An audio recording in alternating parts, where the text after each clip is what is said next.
இன்று புதுக்கணக்கு துவங்கும் நன்னாள்.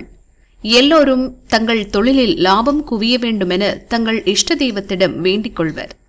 இன்று இவர்கள் வணங்க வேண்டிய தெய்வம் லட்சுமி தாயார். செல்வத்திற்கு அதிபதியான இவள் திருமாலின் துணைவி. தேவர்களும் அசுரர்களும் இணைந்து பார்க்கடலை கடைந்தபோது அதிலிருந்து தோன்றியவள்.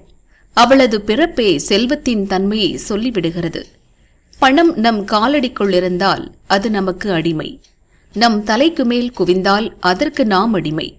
காலடியில் இருப்பது தேவர்களுக்குரிய தெய்வத்தன்மை. தலைக்கு மேல் போனால் அசுரத்தன்மை. எந்த தொழில் செய்தாலும் லாபம் வைப்பதில் ஒரு நியாயம் வேண்டும். அதுதான் நிரந்தரமாக செல்வத்தை தக்க வைக்கும்.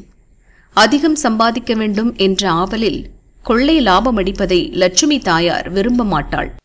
இப்படி கிடைக்கும் பணத்தை தேவையற்ற வழிகளில் விரயமாக ஏற்பாடு செய்து விடுவாள். லட்சுமி என்ற சொல்லுக்கு உழைப்பால் முன்னேற வைப்பவள் என்றும் ஒரு பொருள் இருக்கிறது.